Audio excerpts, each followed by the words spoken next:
15 de março de 1996, nas terras selvagens de Roraima, a apenas 80 quilômetros da fronteira com a Venezuela. O estado vivia uma época de tensão e oportunidade, onde garimpos clandestinos brotavam como cogumelos após a chuva, atraindo homens desesperados por uma vida melhor. A região de Uiramutã fervilhava com a promessa de ouro escondido nas entranhas da floresta amazônica, mas também guardava perigos que poucos ousavam mencionar em voz alta. Norberto Almeida acordou naquela manhã com o mesmo ritual de sempre. Aos 34 anos, tinha as mãos calejadas de quem conhecia cada tipo de solo e sabia ler os segredos da terra. Sua esposa, Dalva Nogueira, preparou café preto forte enquanto observava o marido organizar suas ferramentas no quintal de terra batida. A casa simples de madeira ficava na periferia de Boa Vista, mas era tudo o que tinham conseguido construir juntos em 8 anos de casamento. "Desta vez vai dar certo, Dalva", murmurou Norberto, verificando pela terceira vez se tinha tudo na mochila de lona. O Márcio disse que encontrou sinais bons na região do Igarapé. Pedras diferentes, cor estranha na água. Márcio Almeida, irmão mais novo de Norberto, havia chegado na noite anterior com notícias animadoras.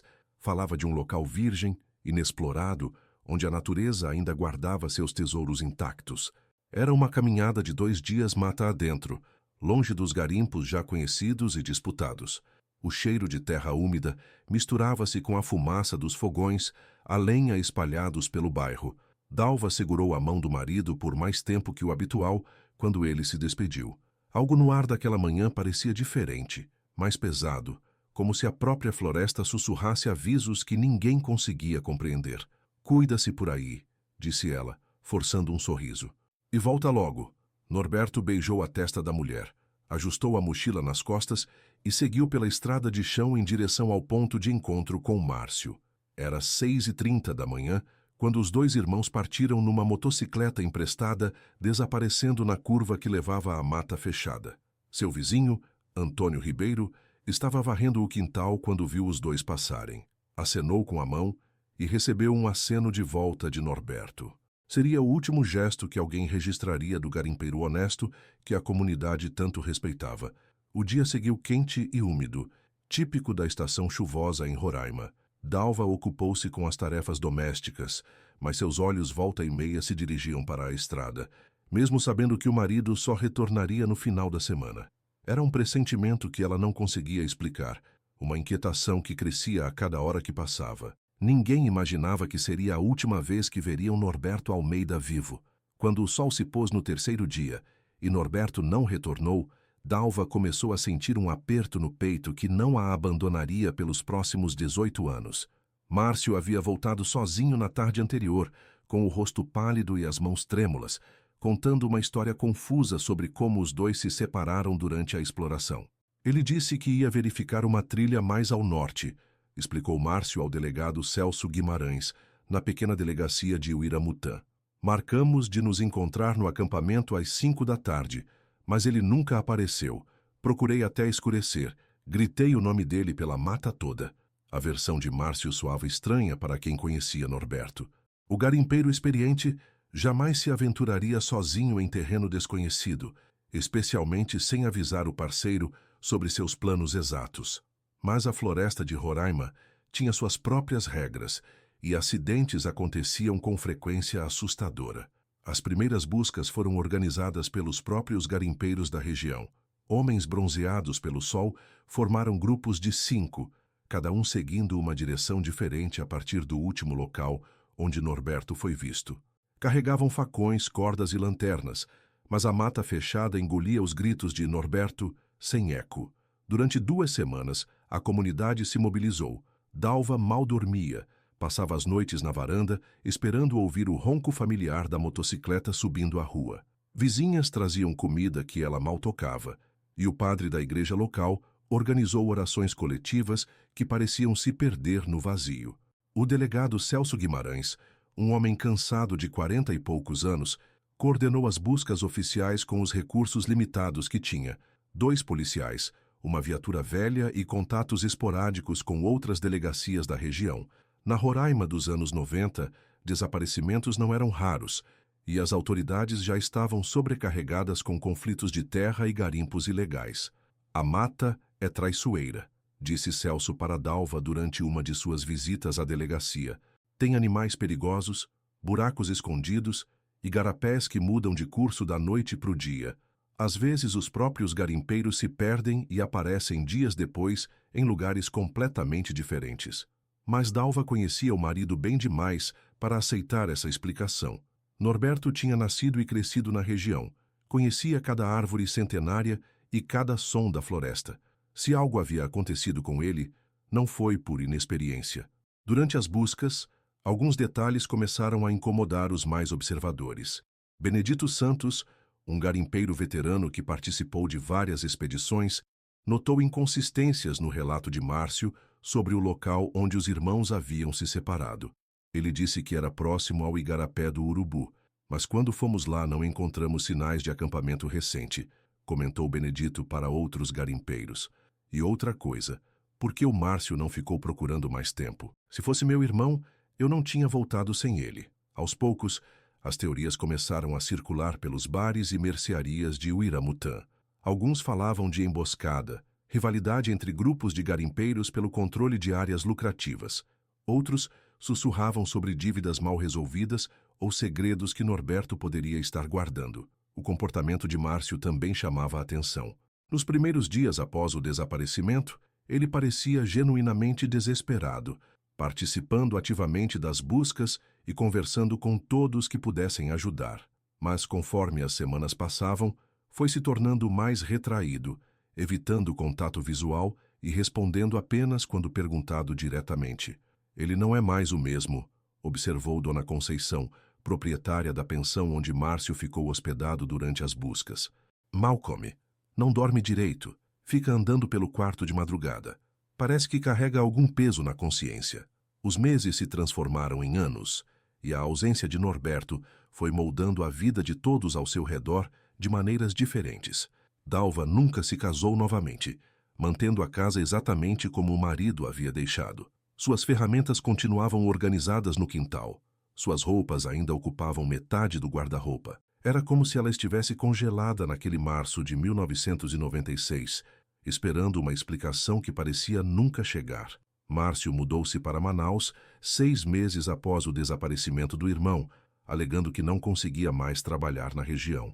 Cada árvore me lembra dele, disse para Dalva na despedida. Preciso de um recomeço em outro lugar. Suas visitas se tornaram esparsas. Um Natal aqui, um aniversário ali. Quando aparecia, falava pouco sobre aqueles últimos dias na mata, desconversando sempre que alguém tocava no assunto. Com o tempo, até mesmo Dalva parou de fazer perguntas, percebendo que as respostas só traziam mais sofrimento para o cunhado. A comunidade de garimpeiros gradualmente se dispersou. Novos locais de exploração surgiram, velhas minas foram abandonadas e as autoridades começaram a implementar fiscalizações mais rígidas.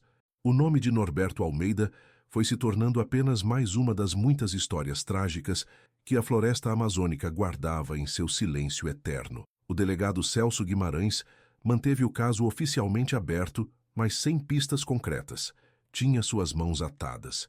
Outros crimes e emergências demandavam sua atenção, e o mistério de Norberto foi gradualmente sendo arquivado na prática, mesmo permanecendo no papel como investigação ativa. Em 2003, 7 anos após o desaparecimento, Dalva recebeu uma visita inesperada. Era Benedito Santos, o garimpeiro veterano que havia participado das buscas originais. Ele estava mais magro, com cabelos completamente brancos, mas os olhos ainda mantinham a mesma intensidade de sempre. Dona Dalva, preciso conversar com a senhora sobre uma coisa que tem me incomodado todos esses anos, disse ele, tirando o chapéu na porta da frente. Sentados na varanda, Benedito contou sobre suas suspeitas em relação ao comportamento de Márcio durante as buscas. Falou sobre as inconsistências no relato, sobre a pressa inexplicável em desistir das expedições, sobre conversas que havia escutado em fragmentos. Não quero acusar ninguém sem provas, disse Benedito, escolhendo as palavras cuidadosamente. Mas algo não batia certo naquela época. O Márcio sabia mais do que estava falando. Dalva ouviu tudo em silêncio. No fundo, Ela mesma havia tido essas suspeitas, mas havia preferido enterrá-las para preservar a memória da família. Agora, com as palavras de Benedito ecoando na varanda, não conseguiu mais ignorar a sensação de que havia sido enganada durante todos aqueles anos. "O que a senhora acha que devemos fazer?" perguntou o garimpeiro. "Por enquanto, nada", respondeu Dalva após uma longa pausa. "Mas se um dia aparecer alguma evidência nova, essa conversa pode ser importante."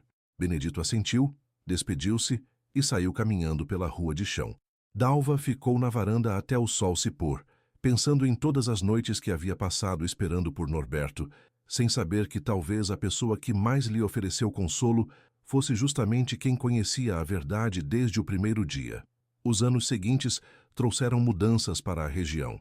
A economia local se diversificou, novos moradores chegaram, e a velha geração de garimpeiros foi sendo substituída por técnicos e engenheiros. Mas o mistério de Norberto Almeida permaneceu como uma ferida aberta na memória coletiva, uma pergunta sem resposta que assombrava as conversas noturnas nos bares de Uiramutã. Fevereiro de 2014, 18 anos após o desaparecimento de Norberto Almeida. A mineração legal havia chegado oficialmente à região de Uiramutã, trazendo máquinas modernas e técnicos especializados para a reabertura de minas que haviam sido abandonadas durante a década anterior. O Brasil vivia um momento de crescimento econômico e os recursos minerais de Roraima voltaram a despertar interesse comercial. Júlio Furtado, engenheiro de 29 anos recém-chegado de São Paulo, coordenava a reabertura da Mina Santo Antônio, uma das maiores da região. O local havia sido explorado de forma rudimentar pelos garimpeiros nos anos 90, mas agora receberia estrutura profissional para a extração em grande escala. Naquela manhã de segunda-feira, a temperatura já passava dos 35 graus antes das 9 horas. Júlio supervisionava a detonação controlada de uma galeria lateral quando algo inesperado aconteceu. Em vez de abrir caminho livre, a explosão revelou uma parede de pedras cuidadosamente empilhadas, como se alguém tivesse selado deliberadamente uma passagem. "Isso é estranho", murmurou Júlio, aproximando-se com uma lanterna potente. "Essa não é formação natural." Os operários se reuniram ao redor da descoberta. Por trás das pedras, havia um pequeno compartimento escavado na rocha, com dimensões suficientes para uma pessoa se esconder. O ar que saía de lá carregava um cheiro abafado, de lugar fechado há muito tempo. Wilson Cardoso, operário experiente que havia trabalhado na região durante os anos de garimpo, observou a construção com olhos conhecedores. "Chefe, isso aqui foi feito por gente", disse ele para Júlio. "Veja como as pedras estão encaixadas. Trabalho de quem conhecia a mina por dentro e por fora.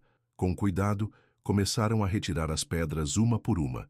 O trabalho levou toda a manhã, e quando finalmente conseguiram criar uma abertura, Júlio direcionou o feixe da lanterna para o interior.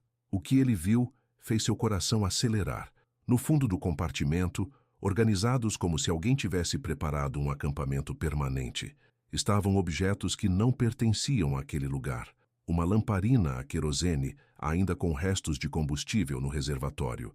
Ferramentas de garimpeiro, picareta pequena, peneira de metal, martelo geológico, e cuidadosamente colocada em uma saliência natural da rocha, uma sacola de couro escuro.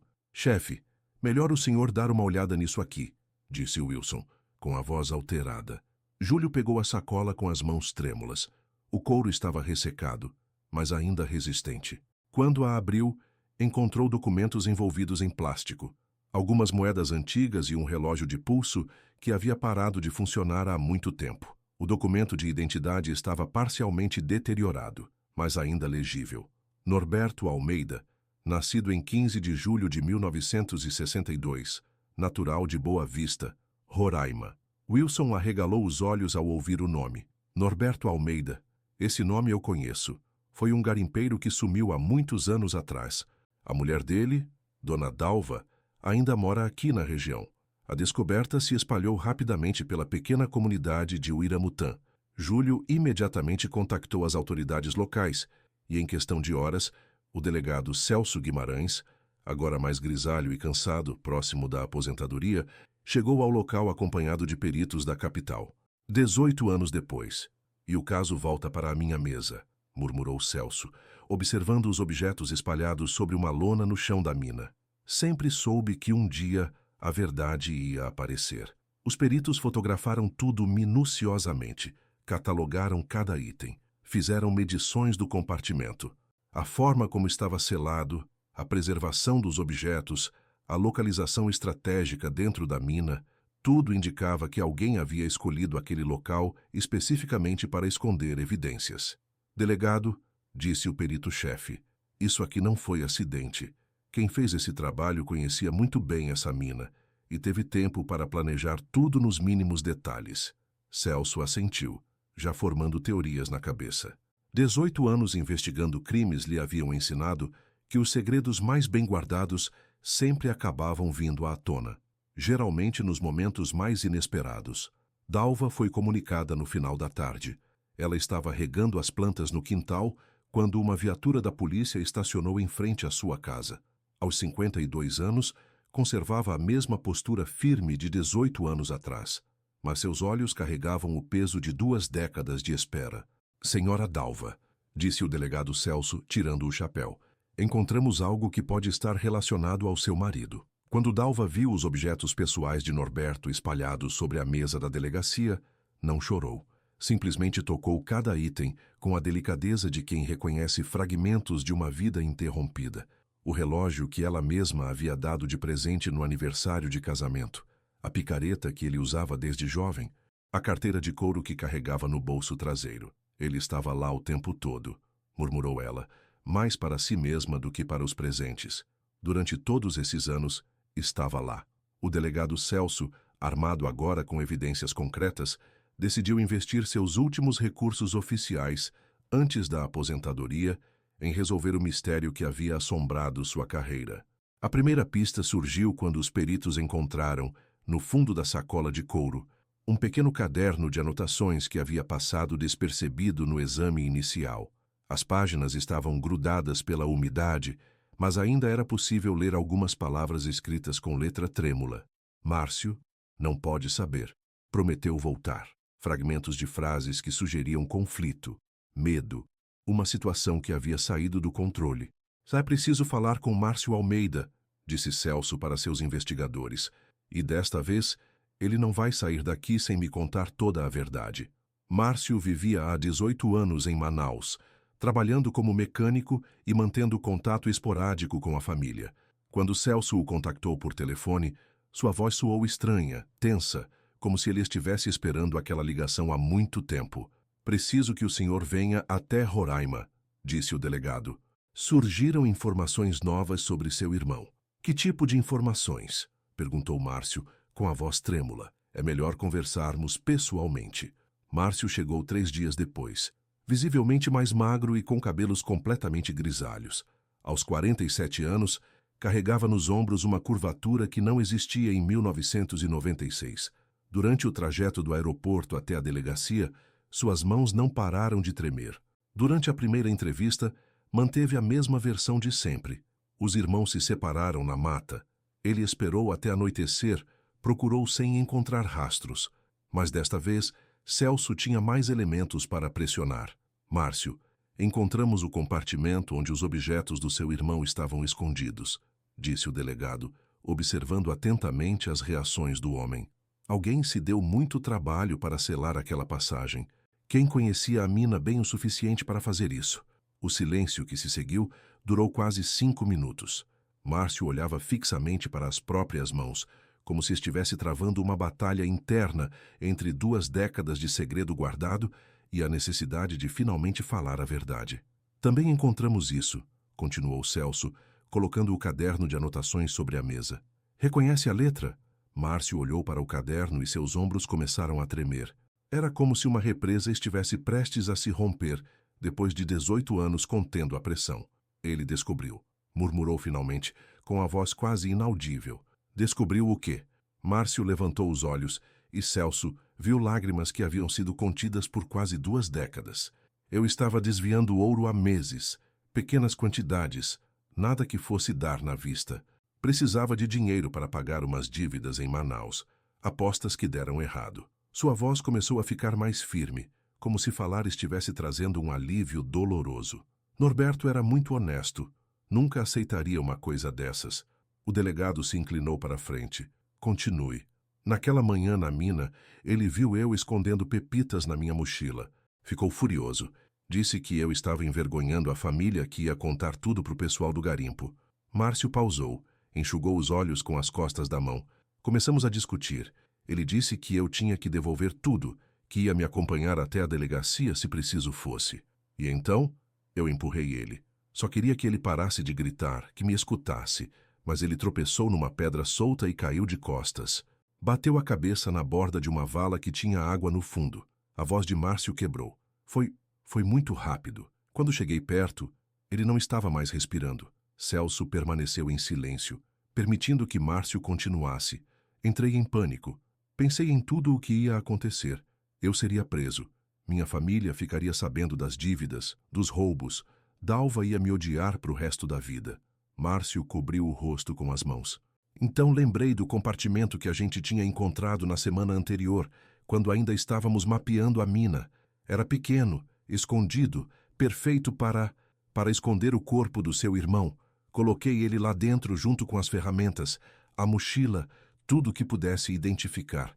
Márcio olhou diretamente para Celso pela primeira vez. Depois fechei com pedras. Deixei parecendo natural. Pensei que ninguém nunca ia encontrar, que ia ficar para sempre como um acidente na mata. E durante todos esses anos, você mentiu para a família dele.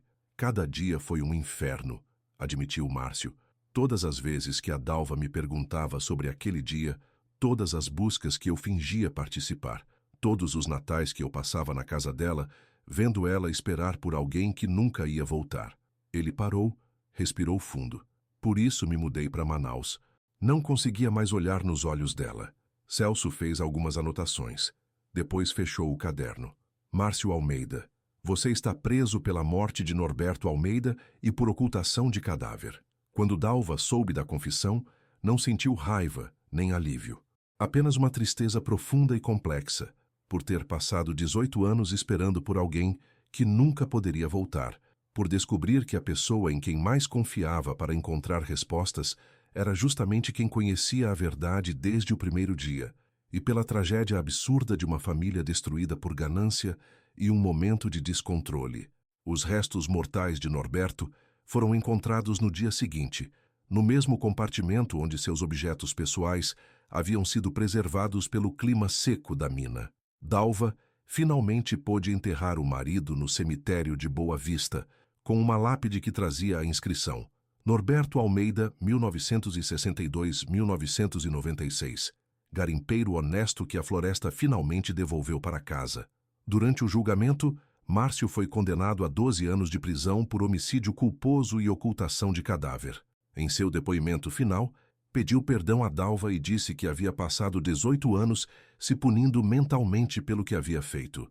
A mina Santo Antônio foi temporariamente fechada por respeito, mas reabriu um mês depois. Júlio Furtado decidiu permanecer em Roraima, dizendo que a descoberta lhe havia ensinado que às vezes o trabalho de um engenheiro pode ajudar a resolver mistérios muito mais profundos que problemas técnicos. Benedito Santos, o garimpeiro veterano que havia compartilhado suas suspeitas com Dalva anos antes, visitou-a após o julgamento. Sempre soube que havia algo errado, disse ele, sentado na mesma varanda onde haviam conversado em 2003. Mas nunca imaginei que fosse isso. O importante é que agora ele pode descansar em paz, respondeu Dalva, olhando para o horizonte onde a floresta encontrava o céu. Rael também. Em Roraima, onde a floresta ainda sussurra segredos antigos, a história de Norberto Almeida se tornou um lembrete de que nem todos os desaparecimentos são mistérios impossíveis de resolver. Às vezes, a verdade estava ali o tempo todo, enterrada junto com a culpa de quem não teve coragem de falar, e que mesmo após décadas de silêncio, a justiça pode emergir dos lugares mais inesperados, como o ouro sendo descoberto nas profundezas de uma mina abandonada.